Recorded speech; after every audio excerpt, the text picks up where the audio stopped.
Steam locomotives have run for a really long time, the first ones being made in the early 1800s. But what steam locomotive has served one way or another for the railroad for the longest? That's the question. Well, what's up guys, this is Heiss, and today we're going to answer some of the things about longest serving steam locomotives, and the answers are going to surprise you.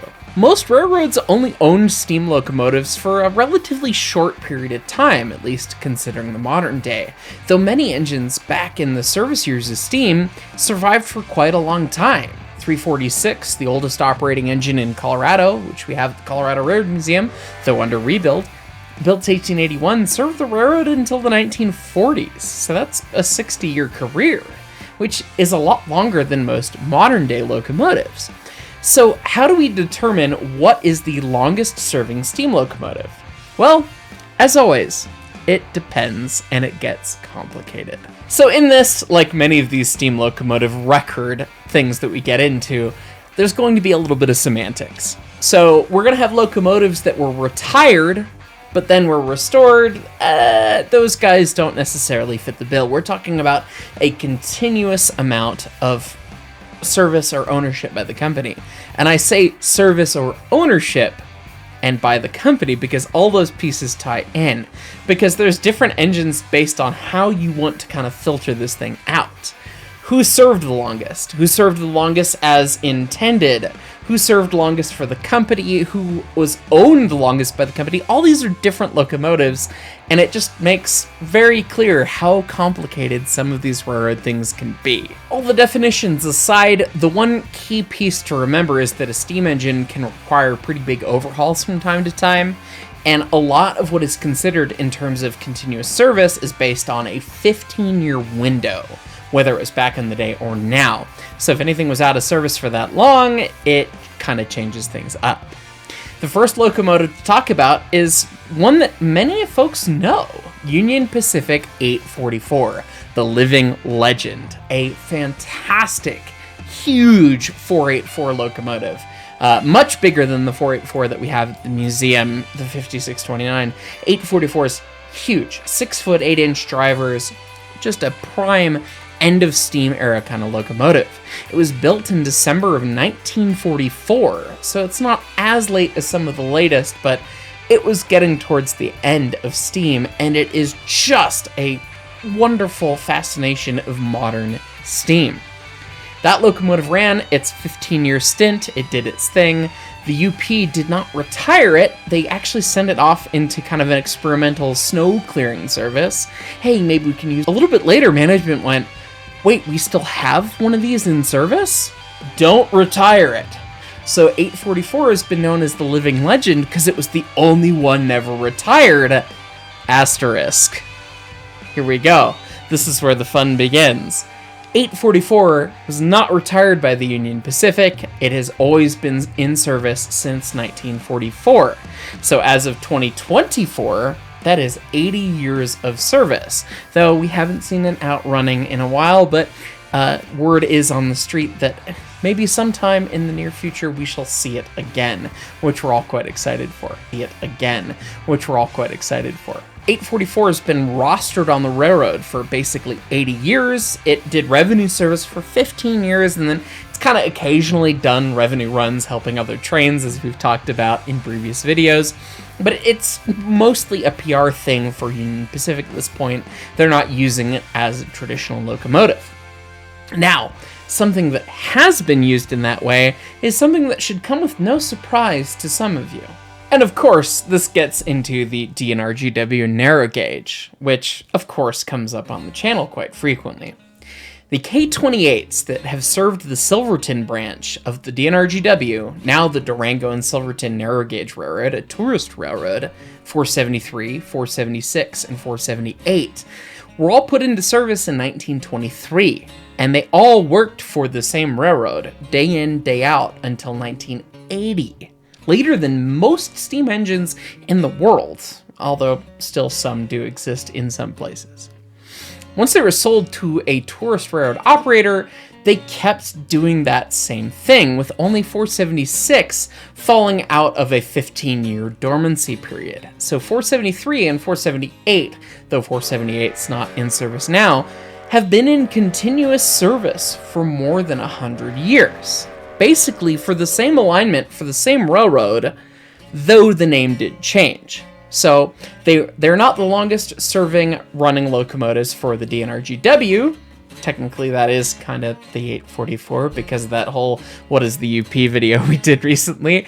844 does beat that in terms of 23 to 80 is 57 years versus 44 to now. Okay, that makes a little sense.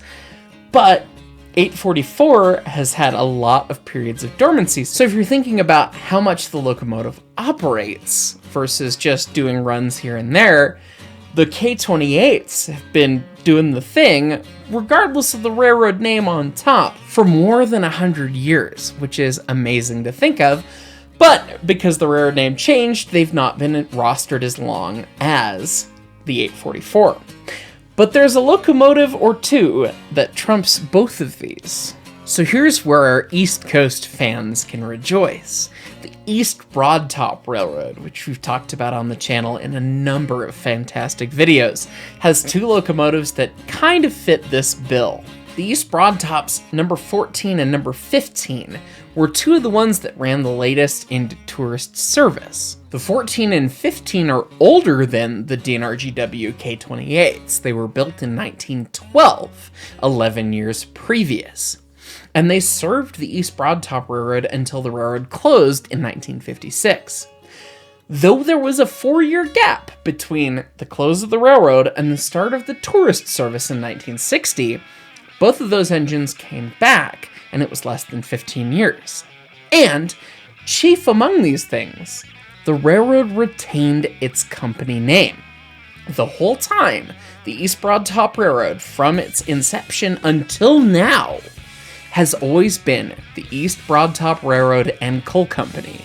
That company has existed the entire time and has been operated by different folks, but that railroad exists and it owns those locomotives.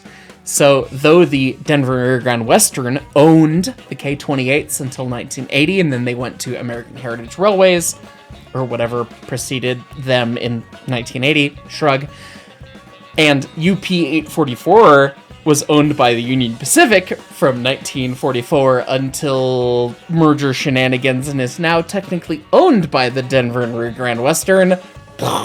Brain explodes. This railroad, the EBT, the locomotives have been owned by the same company the entire time. The 14 went out of service in the early 2000s, which means that it's longer in service for the same company than the other two we've talked about, but the 15 just recently started undergoing its 1472 as a part of the new East Broadtop Foundation, and they took it out of service previously in 2011, which means that if it gets back into service in the next couple of years, it's going to meet this requirement and become potentially the longest operating locomotive for one single company in the United States.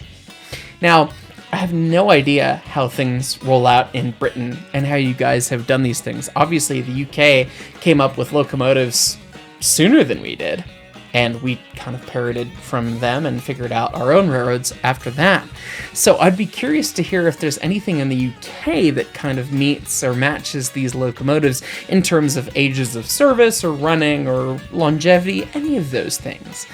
Please let me know in the comments down below. But here's one that might transcend even what the UK has, and that would be the Philadelphia and Reading Rocket locomotive. Little ancient locomotive that most of you've probably not heard of before. The Rocket was built in March of 1838, so we're talking 60 plus years older than the East Broadtop engines, and getting close to 100 years older than the D&RGW engines, and over 100 years older than 844. And obviously this locomotive, being as small as it was retired early and out of service, but it was still owned and registered to the railroad that owned it for quite a long time. Quite a lot longer than you'd expect. The Philadelphia and Reading Railroad retained the ownership of this locomotive to their end when they were absorbed by Conrail. And Conrail took ownership of it and didn't know that they owned it. It had already been on display at a museum at the Franklin Institute, where the Baldwin 60,000 is, for quite some time, and it was only until 2023 when the owning railroad realized, oh my god, we still own this thing from 1838. We still own this. They owned it. It was on display. It was on loan. It was not given to a museum. It had been put on display, and they still retained ownership and could have taken it back, done a service on it, and fired it up.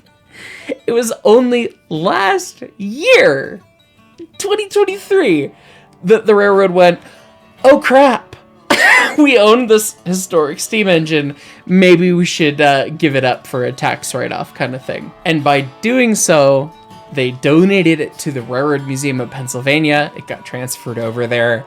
It's on display now as of last year. And it means that the longest owned locomotive in United States railway history is 185 years. 185. That's a ridiculous amount of time. The oldest operating engine in Colorado, 346, is not even 150 yet. It's still 7 years from turning 150. And so for a locomotive to have existed for 185 years is already impressive, but the fact that it was owned by the railroad for 185 years, despite hands changing things, makes it a very special mention in this episode. Was it in service for most of that? God, no. But was it there? Did they own it? Yes. So, of course, the longevity of steam locomotives is an interesting topic and very much depends on how you wish to talk about it. So, I hope this was fun. I hope you enjoyed it. And as always, thank you so much for watching.